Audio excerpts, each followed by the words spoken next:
요한복음입니다. 영광 받으소서. 그때 예수님께서 예리고에 들어가시어 거리를 지나가고 계셨다. 마침 거기에 zak케오라는 사람이 있었는데 그는 세관장이고 또 부자였다. 그는 예수님께서 어떠한 분이신지 보려고 애썼지만 군중에 가려 볼 수가 없었다. 키가 작았기 때문이다. 그래서 앞질러 달려가 돌 무화과나무로 올라갔다. 그곳을 지나시는 예수님을 보려는 것이었다. 예수님께서 거기에 이르러 위를 쳐다보시며 그에게 이르셨다. zak케오야, 얼른 내려오너라. 오늘은 내가 내 집에 머물러야 하겠다. zak케오는 얼른 내려와 예수님을 기쁘게 맞아들였다. 그것을 보고 사람들은 모두 저희가 죄인의 집에 들어가 묵는군 하고 투덜거렸다. 그러나 zak케오는 일어서서 주님께 말하였다. 보십시오, 주님. 제 재산의 반을 가난한 이들에게 주겠습니다. 그리고 제가 다른 사람 것을 횡령하였다면 내 곡절로 갚겠습니다. 그러자 예수님께서 그에게 이르셨다. 오늘 이 집에 구원이 내렸다. 이 사람도 아브라함의 자손이기 때문이다. 사람의 아들은 이른 이들을 찾아 구원하러 왔다. 주님의 말씀입니다. 그리스도님 찬양합니다. 성화를 빕니다. 눈높이를 맞추기 위해서 앉아서 하겠습니다. 네. 싫어하시는 분은 일어서서 저를 바라보시면 돼요. 싫어하시는 분 일어나세요. 농담이고요. 예, 저는 코멘토 프란시스코스도의 이지는 코레트네 요셉 신부입니다. 지금 한남동에 살고 있고요. 동서울지구 영보도 맡고 있고 단위 2개, 비안내 요셉 맡고 있고 또 예비 모임도 하나 맡고 있고 요금은 맡고 있느냐 성소까지 맡고 있습니다. 그래서 오늘 사실은 강의를 해달라고 그러셔가지고 강의할 게 특별히 없는데 제가 아는 범위 내에서 여러분과 함께 나누도록 하겠습니다. 2022년이 시작한 지 벌써 10월 막바지 접어들었습니다. 이제 내일이면 가수 김용인가요? 이용인가요? 그분은 그 노래로 먹고 사신다고 그러더라고요. 10월의 마지막 날. 가을이 깊어지고 이제 서서히 마무리되는 시가 찾아오면 나무들도 이제 자신이 가진 열매를 또 잎들을 내려놓고 떨굼으로써 비우면서 겨울을 준비하기 시작하게 합니다. 현재를 살아가는 우리도 오늘 나의 모습이 다르고 또 만나는 사람들이 다르며 우리가 살아가는 세상 또한 변화하고 달라지고 있다는데 우리는 얼마나 복음적으로 변화되어 자신을 비우고 내려놓는지를 생각해 볼 시기인 것 같습니다. 이런 복음적인 비움은 하나의 신앙의 여정이면서 도전이기도 합니다. 또한 자신을 비움으로 우리는 하나님을 따라 나설 수 있게 됩니다. 하지만 현재 삶에서 안주하며 자신을 비우지 못하는 사람은 부족함을 느끼지 못하기에 현실에 안주하며 세상을 따라가기 쉽게 됩니다. 오늘 복음에 나오는 세관장 zak케오는 부자이면서도 또 그 재산이 자신의 권력이 되어버려 현실에 안주하며 살아왔습니다. 하지만 무언가 채워지지 않는 갈증으로 충만하지 못함을 살아왔다고 본인도 분명히 느꼈을 것입니다. 그래서 채워지지 않고 충만하지 못한 마음으로 살던 그에게 예수님의 소식을 듣게 됩니다. 그리고 또 그분을 만나보고 싶은 희망이 생기게 됩니다. 자신이 살고 있는 지역인 예리고에 오신 예수님을 뵈려는 간절한 마음으로 나무 위까지 올라가는데 결국 zak케오는 주님을 만나고 또 그분의 부르심을 받으면서 회개하였으며 영혼의 충만함을 찾게 됩니다. 그렇다면 zak케오가 회개를 통해서 영혼에 충만할 수 있었던 이유를 생각해 볼 수 있습니다. 우선 복음의 내용에 나오지는 않지만 복음의 여백을 이렇게 묵상하다 보면 자케오의 마음에 예수님을 만나서 구원을 받고 싶은 희망으로 이끌었던 하느님께서 계십니다. 분명히 자케오는 예수님께서 창녀와 세리와 같은 죄인들까지도 구원해 주신다는, 구원으로 이끄신다는 예수님의 소식을 들었습니다. 남들이 손가락질 하는 그 세관장이었던 자신이 주님을 만나 뵈려는 희망을 가지게 됩니다. 다음으로 자케오가 예수님을 만난 그 사건입니다. 여러분들도 예수님 만나셨잖아요. 안 만나셨어요? 만났어요. 대답하신 분은 맞는 것 같기도 하고 아닌 것 같기도 하고 긴가민가 하시죠? 생각지도 못하게 만나고 있습니다.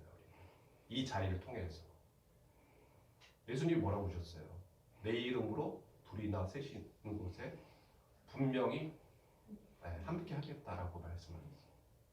이 미사가 바로 예수님께서 함께 하신 자리입니다. 우리가 그렇게 못 느껴서 그렇지. 내가 그렇게. 어쨌든 예수님을 만난 사건. 현대의 많은 사람들은 사람을 만나고 대화를 나누지만 정말 진솔한 마음으로, 마음이 아닌 즐거움, 또 자기 만족을 위해서 만나는 것으로 보여집니다. 여러분들은 너무 진지하신 것 같아요. 밖에까지 막 싸우는 줄 알았어요.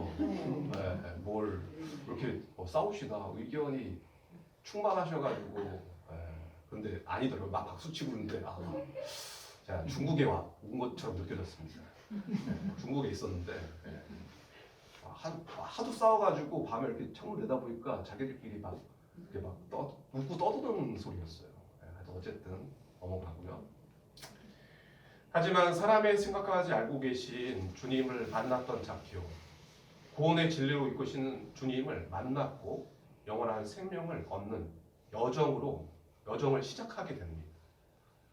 마지막으로 회개의 결심과 실천입니다. 자케오는 예수님의 말씀에 자신의 집으로 주님을 모십니다. 물론 예수님께서 먼저 너의 집에 머물겠다라고 말씀하시지만 그것을 받아들이는 것은 누구죠? 그렇죠, 내 자신이에요. 하나님께서 그래서 자유의지를 주신 거예요.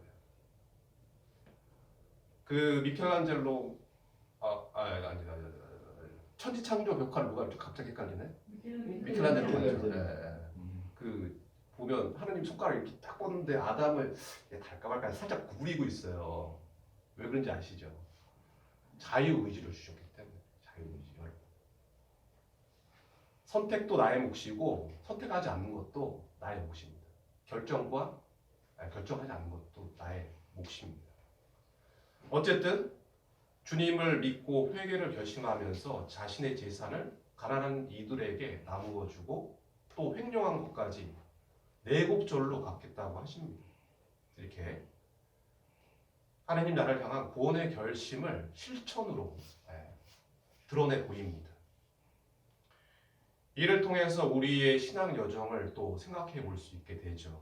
하지만 제가 말씀드리고 싶은 것은 자케오가 예수님 만나서 회개하게 된 이 복음의 내용은 예수님을 통해 복음이 전해지는 그 측면에서 살펴볼 수 있습니다.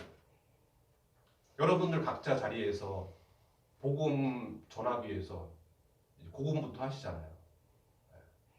어떻게 하면 더 잘할 수 있을까? 힘 빼시면 돼요. 힘 빼시면. 복음을 전하기 위해서는 먼저 복음을 전하는 전파자가 있어야 하고 이를 받아들인 대상이 있어야 합니다. 우선 복음을 전하기 위한 우리는 예수님을 대리하고 있습니다.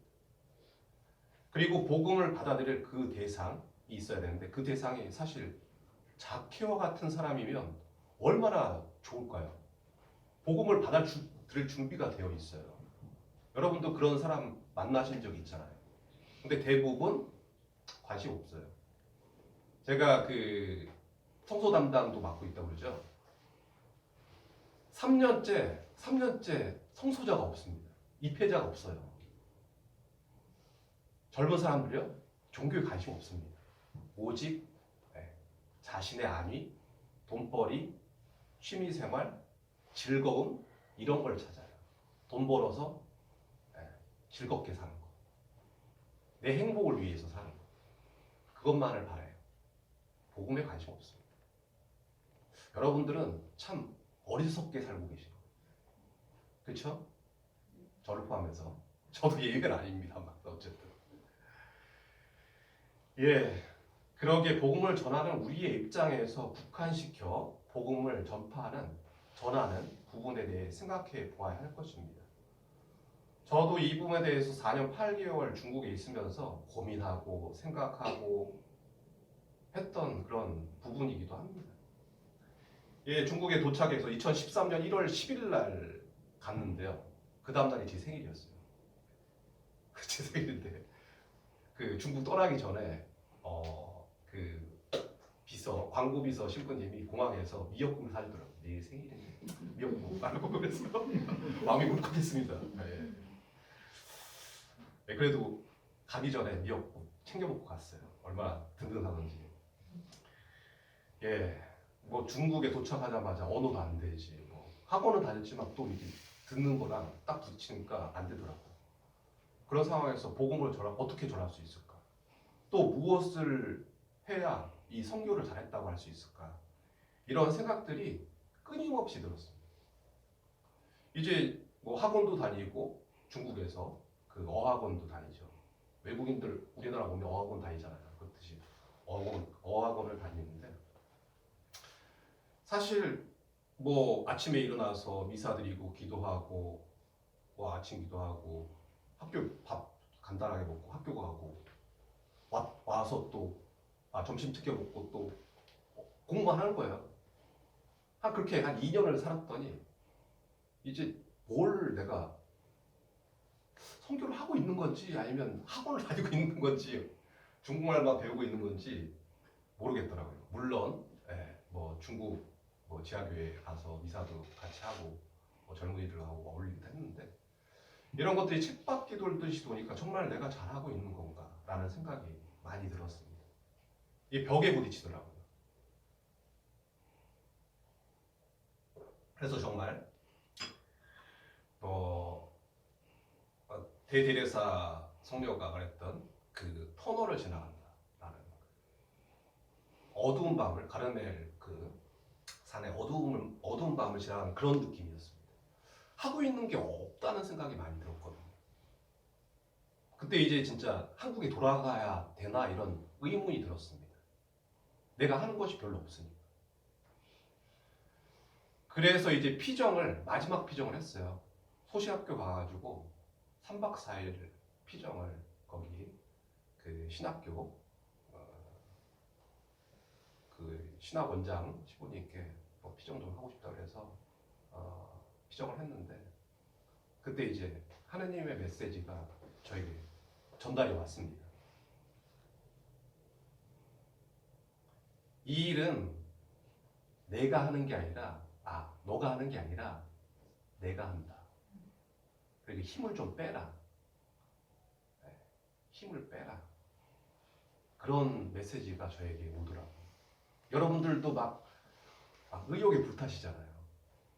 선교하려고, 복음을 전하려고. 너무 불태우지 마세요. 확 타버려요. 편안하게. 그 이후에 이제 피정하고 나서 좀 편안해졌습니다. 그거는 내가 하는 일이 아니라 바로 하느님께서 나를 쓰셔서 하시는 일이기 때문입니다. 그러니까 이제 말도 더 잘 됐어요. 그러고 나서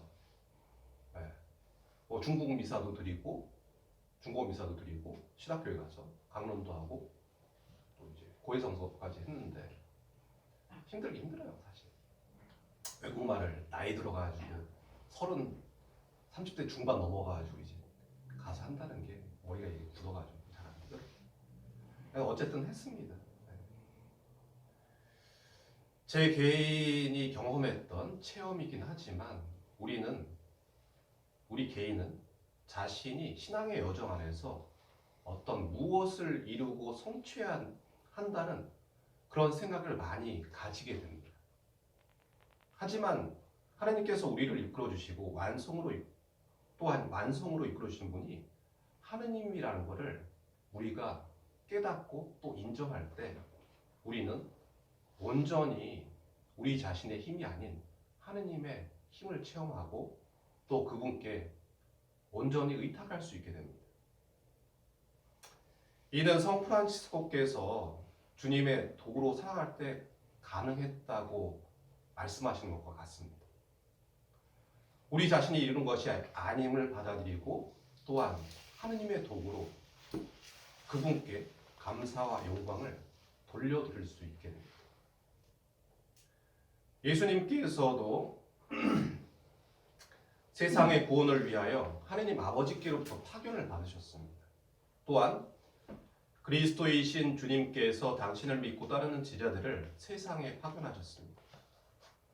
결국 선교란 파견이란 뜻을 지닌 라틴어 미시오에서 나온 말이고 결국 복음을 전하는 우리 또한 주님께 파견받은 사람이라는 것입니다. 복음을 전하는 용어, 정교와 선교에 대해서 잘 아실 겁니다. 정교는 같은 언어와 같은 문화 내에서 신앙을 전하는 용어이고 선교는 외국에 나가서 이제 다른 언어권, 다른 문화권에서 신앙을 전하는 용어입니다. 결국 자국이냐 아니면 자국이 아닌 다른 나라에서 복음을 전하느냐의 차이가 있지만 결국 복음을 전한다는 넓은 의미의 울타리 안에 들어 있습니다. 그래서 먼저 복음을 전하기에 앞서 우리가 복음으로 무장되어 있는지를 생각해 보아야 합니다. 다시 말해서 복음을 전하는 사람 안에 하느님의 말씀으로 가득 차 있다는 것을 생각해 보아야 하는 것입니다. 이는 자신의 존재 안에 마르지 않는 샘이신 주님의 말씀으로 가득 차 있어야 그 말씀의 물을 퍼서 나누어 줄 수 있습니다. 만약에 이제 말씀의 물이 말라 있다면 그 물은 아무리 두레박질을 해도 나올 수가 없죠. 아주 이상적인 것은 하늘에서 비가 쏟아지면 가능해요. 비가 쏟아져서 땅을 적시고 식물과 동물의 그 해갈을 풀 수 있다면, 갈증을 풀 수 있다면 아주 이상적인 복음의 전파죠. 그런데 우리의 능력, 우리의 한계가 있습니다. 우리는 하느님이 아니에요. 그래서 기도해야 되고 또 복음을 전하기 위해서 필요한 은총을 달라고 청하셔야 되고요. 여러분들 기도하시잖아요. 복음 전하기 위해서 기도하시고 계시잖아요. 열심히. 대단하신 겁니다. 대전기에도 나오듯이 프란치스코 성인도 처음부터 복음으로 무장되어 있던 것이 아닙니다. 그래서 하느님을 향한 초기부터 전적인 그 모습으로 살았던 것이 아니었습니다. 복음을 통해서 그리스도를 모방하고 또 모방하여서 스승이신 주님을 결국 온전히 닮을 수 있었습니다. 이 말은 제수 프란치스코 회칙 4조에 나와요. 여러분들 잘 아시는 복음을 자주 읽어서 복음에서 삶으로 또 삶에서 복음으로 나아간다면 분명 사부 성 프란치스코와 같이 마르지 않는 영적 샘문을 무한히 나눠줄 수 있게 됩니다. 다음으로 복음을 전하기 위해 우리 자신이 하느님의 도구로 살아가는지를 생각해 보아야 합니다. 사복원장 42항에서 선교에 대해 두 부분으로 나누어서 설명해 주고 있습니다.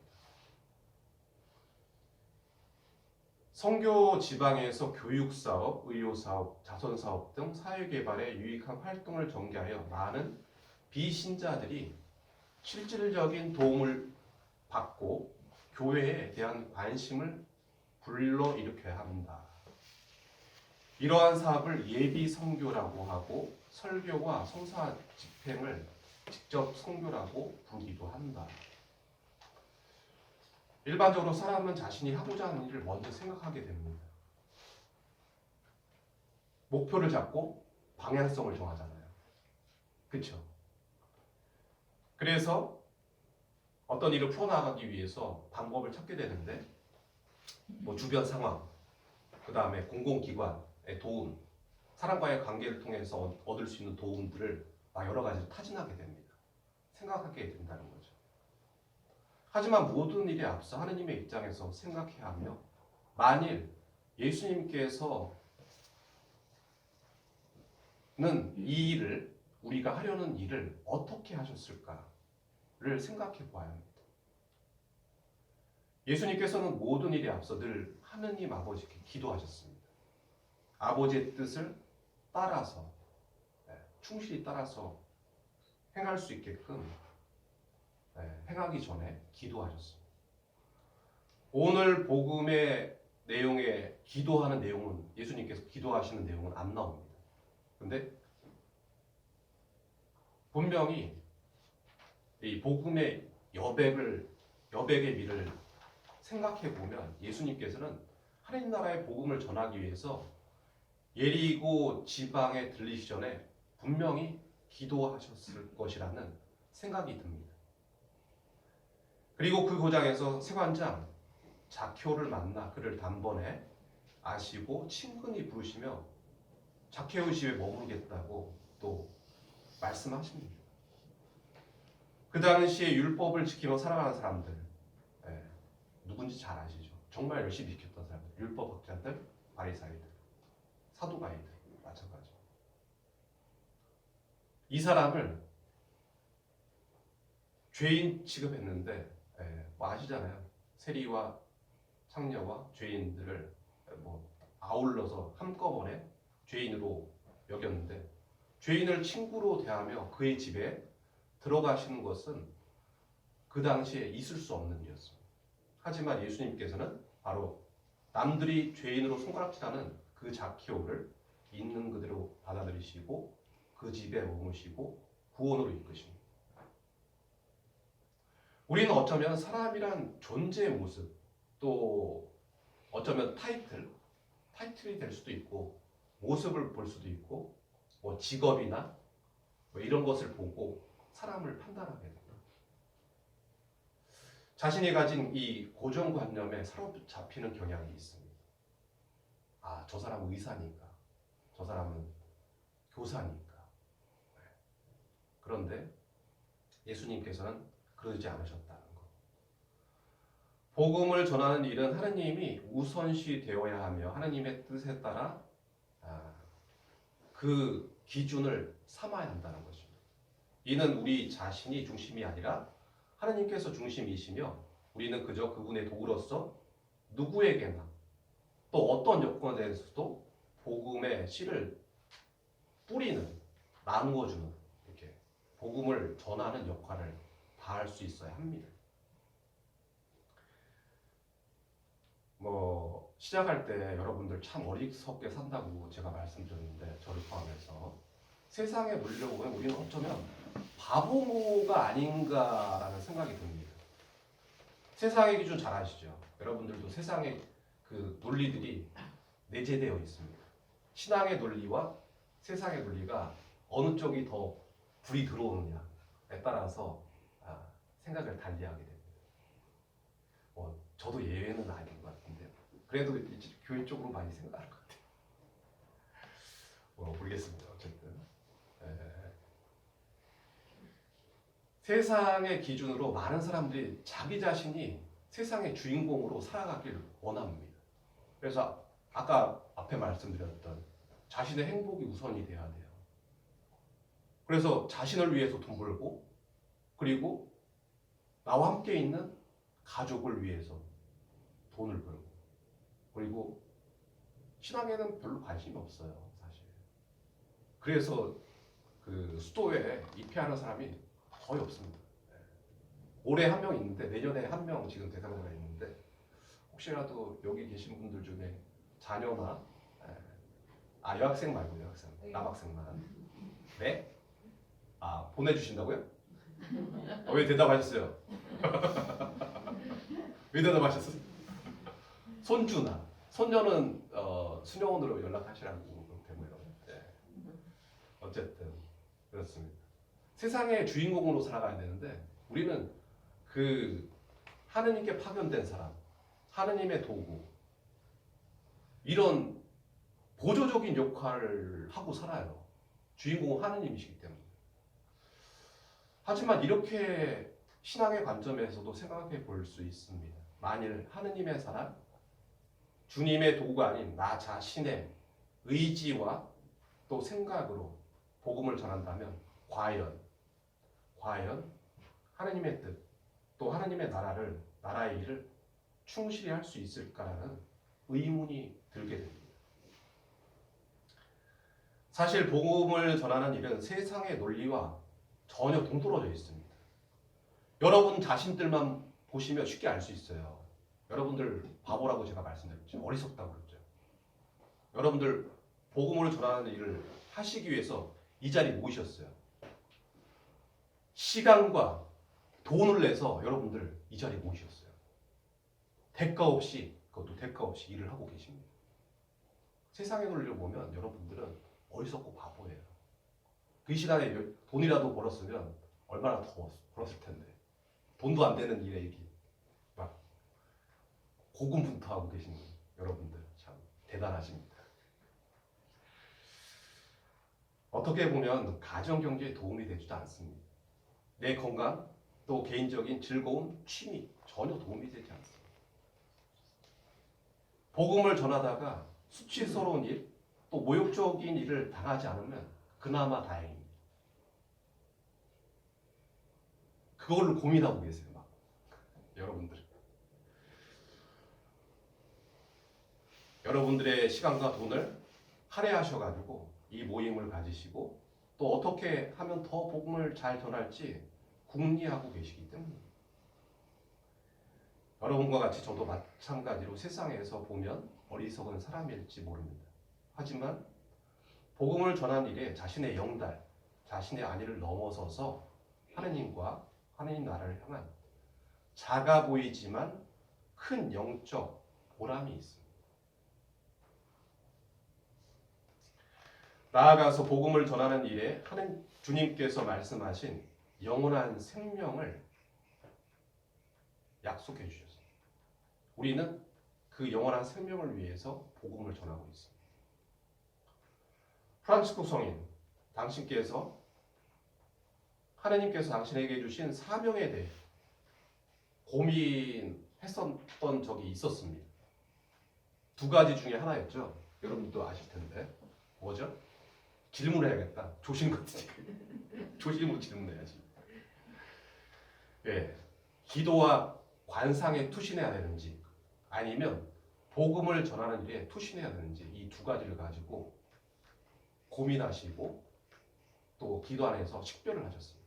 그래서 당신과 친한 몇몇 형제에게 기도를 부탁하시면서 또 글라라 성녀에게도 마찬가지고요. 기도 안에 식별해달라고 부탁하셨습니다. 결국 돌아온 답은 모두 동일했어요. 뭔지 아시죠? 복음을 전하는 일. 그래서 이슬람교, 사레센인들에게까지 복음을 전하시다가 거기에서 순교하시기를 열망하셨습니다. 하지만 순교는 아무나 하나요? 아무나 못해요. 저도 이제 그 수도에서 이제 중국 간다고 요 다메아노 십자가 요거 딱 들고 사진을 찍었어요. 이게 무슨 사진인지 아시죠? 영정 사진. 혹시나 머리도 잘랐습니다. 머리. 혹시나 가면 요거 혹시 모르니까 그 성교 간다고 아무나 죽진 않아요. 네. 요한 형제님도 살아 돌아오셨죠. 저보다 더 10년 전 몇 배로 더 하셨는데도 살아 돌아오셨잖아요. 네. 아무나 죽진 않습니다. 선교는 순교와 이어지는데 맨 마지막에는 순교예요. 선교의 끝은 순교인데 순교는 하나님의 특별한 은총이 있어야 됩니다. 그래서 순교는 아무나 하는 게 아닙니다. 선교 가서 순교하는 건 아무나 하는 게 아닙니다.